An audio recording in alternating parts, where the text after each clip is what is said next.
start it and see what happens. All right, yeah. Hey, we're going to try to Periscope this. So there's John. Hello. There's Parker. I'm behind the camera here. But this will be the podcastable part of the Gleeman and the Geek. Hey, there I am. So Worked? All right, so I'm going to try getting this thing going. Let me make sure I actually got it working here. Ready? You guys ready? we're ready. And, nope. That's not what I want to do. There we go.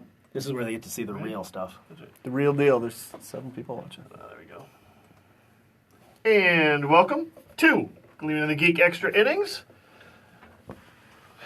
Sponsored by Minnesota Corn Growers at mnfarmteam.com. I'm here back with Parker Hageman and Jeremy Nygaard. And we're trying to Periscope this, so we're going to try not to let that throw off our game. I'm excited, actually. I wanted to try Periscoping some of these podcasts for a while. Yeah. And people can totally ask questions and we'll see them. Yeah, that's true. We'll see the people? That's right. No, just the questions. Oh. All right. We don't want to see the people. All right, let's talk about a couple of the topics that I mentioned that we wanted to talk about in the first half, and then get to them. First of all, did you guys, how'd you like doing the show? It was great. Good. You know, it was fine. It was fine. Are you excited about going to the Yard House afterwards, catching the end of the Twins game? Yeah, that's why I came here, actually. I'm buying. Don't worry. Getting out of the household. That's right. Get you some appetizers and stuff. Coors Light. We'll try and keep this. Short and sweet, so we can get ourselves to the Yard House in a hurry. Let's see. I mentioned I want to touch briefly on Pat Dean. So, Pat Dean. He sells the breakfast sausages, right? Oh, I love those breakfast sausages. Yeah, those are the best. That's Jimmy, though, right? Yes, that is. That's Right? Jimmy. Yes, that's right. Yeah, good, Jimmy. No, Sheboygan. It's Pat Sheboygan. This had I not known anything about Pat Dean, and I saw him come up and strike out 20 guys in 21 innings in 3 good starts, with posting a 3.43 ERA. Showing a lot of composure. I would have thought this is a guy that could be in the rotation for a long time, because I love that strikeout rate. And not to mention the walks are down and everything else. But then you could take a look at what his numbers were in Rochester. Turns out he also struck out 20 guys there in 35 innings earlier this year, right? Or 36, I think, innings. And, that's been more of his strikeout rate throughout the minors, right? I did go take a look at sort of the individual starts, and what you see is that strikeout rate bounces around a lot. In his first start, it was like, 8 strikeouts in 7 innings. In his second start, it was like no strikeouts in 8 innings.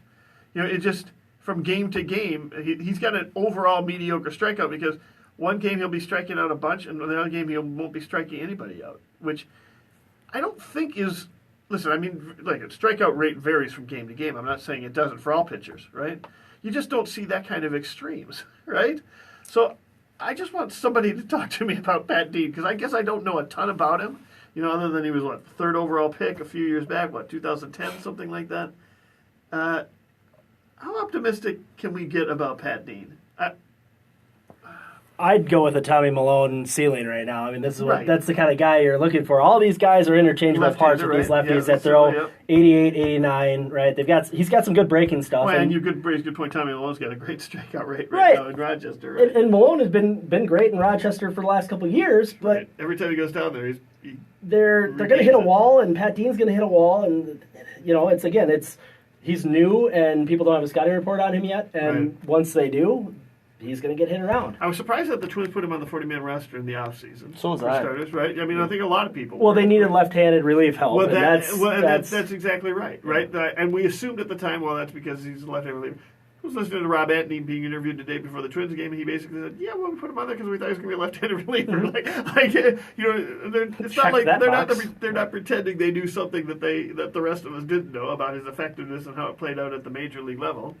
It is kind of fun to watch a guy like that, have that success when you don't. I guess partly because expectations are low. You know what I mean?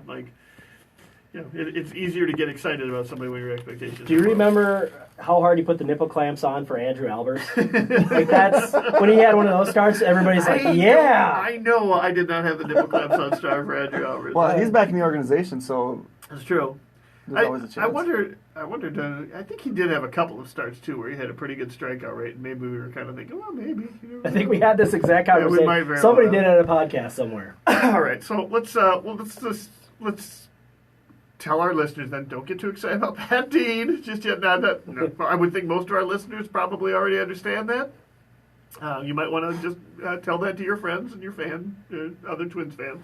Pat Dean's family is listening, and now they're all like, "Oh man!" This is Parker. He's the one that's saying everything. So. I'm excited about you, Pat Dean, and your family. That's right. No, but even in AAA, I think I wrote down that he averaged 4.9 strikeouts per nine and 255 AAA innings. Right. So if you get a strikeout rate of 5 out of him, I mean, that's fantastic. Right. The thing you were complaining about with Phil Hughes, he's at Phil Hughes level. Right, exactly. Which is why it's so weird to see him at but you don't usually you can see that for one game. You can see a strikeout per inning for one game. It's weird to see that for 3 straight games. Mm-hmm. To see it a 21. That just never happens. That a guy outperforms his strikeout numbers. I guess I'm saying that never happens. I don't remember seeing that happen very often. I've not done a study on it or anything, but it just seems like an odd adjustment to make as you come up. Suddenly you hit the majors and suddenly you're a strikeout pitcher. That just, and a lot of them I think were kind of, maybe I don't know. I watched the Friday night game. I didn't notice that a lot of them were necessarily strikes looking, but it does seem like a fair amount of them were strikes looking. So I don't know. We'll see.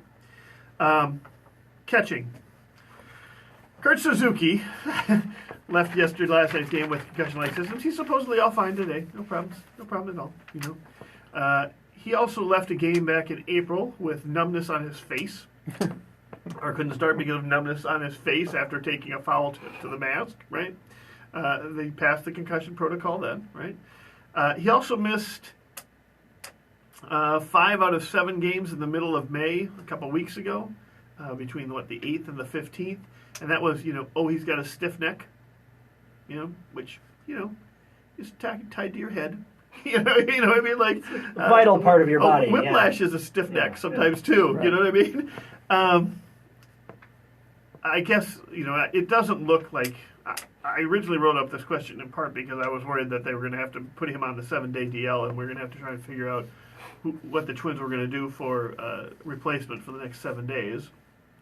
And I was really hoping not to call up John Ryan Murphy again because John Ryan Murphy's still hitting 164 in AAA. And whatever he needs to learn there, I would just as soon hope that he learns it. I don't want to pull him up here to be terrible. So I guess my question is, do you guys see any other options if Kurt Suzuki continues? I also just, we'll kind of float this thing too. Like, we've talked a lot about Kurt Suzuki, struggling because he gets so much playing time, etc. What goes hand in hand with a lot of playing time with catchers is a lot of foul tips to the mask with catchers. I just kind of wonder at some point, I wonder if we know the full story about Kurt Suzuki and, concussions. When I see a couple like that happen once every month, I start worrying about that maybe not necessarily the Twins are playing fast and loose with the concussion protocol, but maybe Kurt Suzuki isn't being totally forthright in exactly what he's experienced in terms of some of the concussion things. He's a gamer. Right? He takes the post. That's exactly right.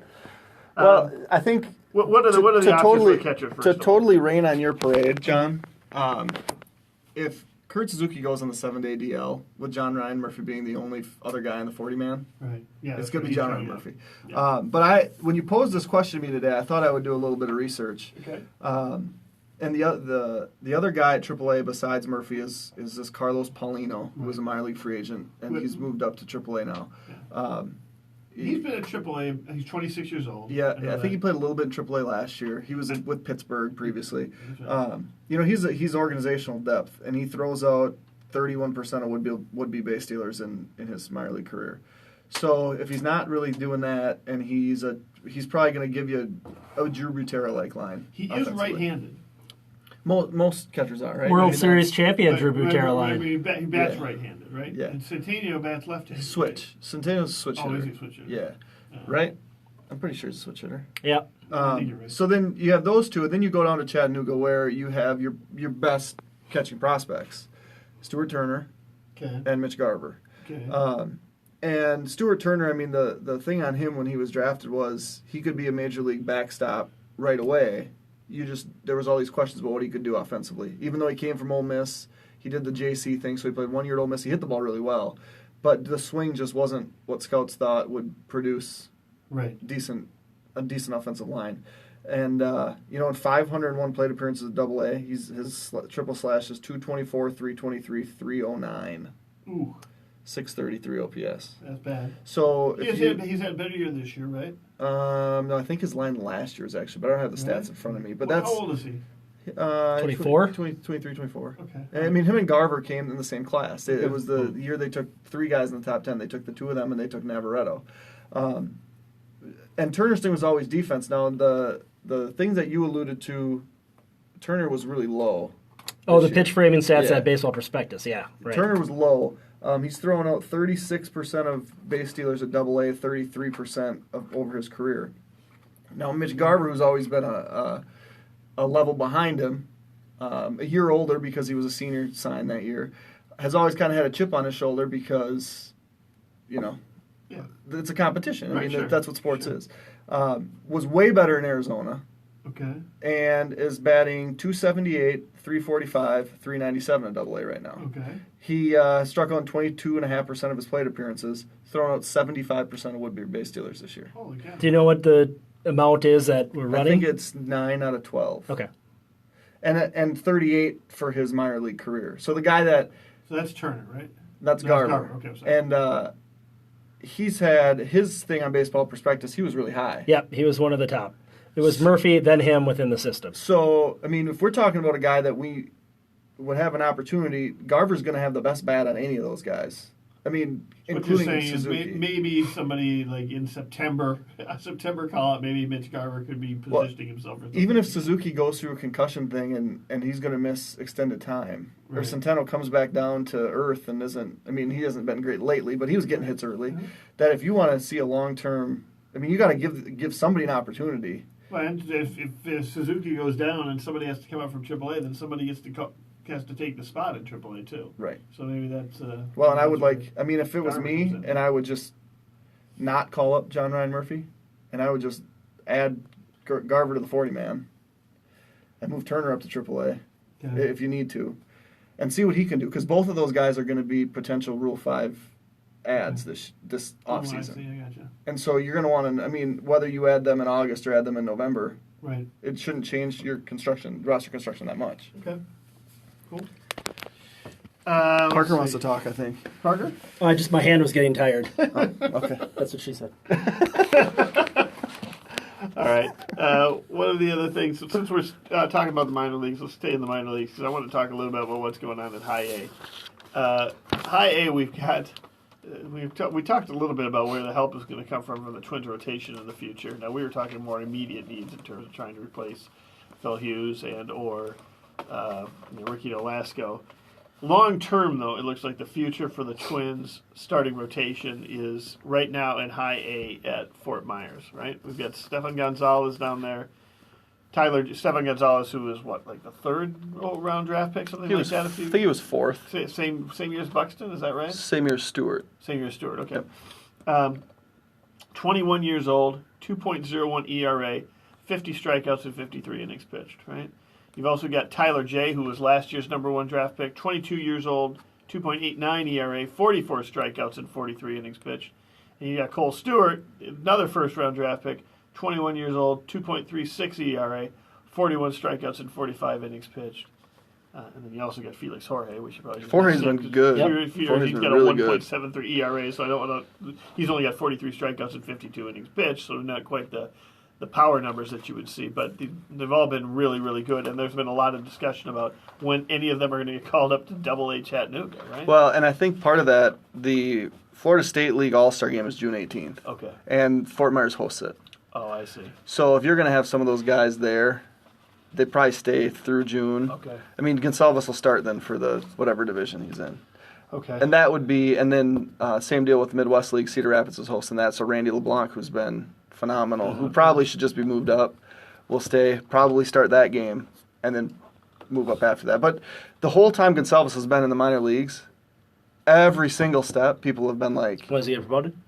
when should he be promoted? Right. You That's know, right, yeah. and he was up there. We had this exact same discussion last year about Stefan Gonzalez and Yeah. Cedar Rapids, where he was putting up literally Yep. video game numbers. Yep.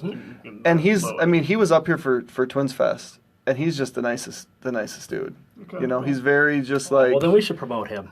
But that's, I mean, he knew, like he thought I'll be in Chattanooga or I'll be in Fort Myers longer than I should be. That's what's gonna happen, and he gets it. I mean, Hold on. What happened? Huh. What happened here? Why weren't you making any sound? I don't.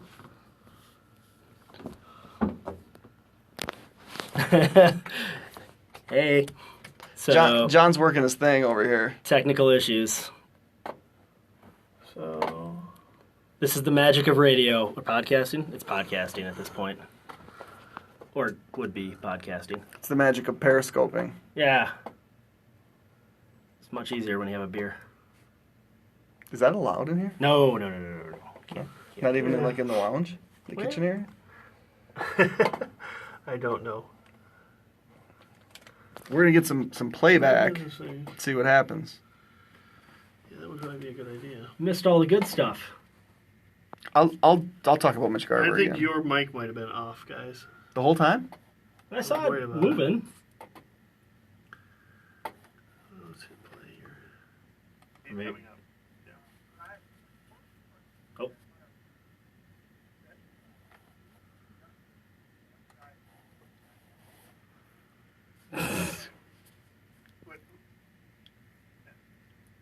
He's been at AAA. He's 26 years old.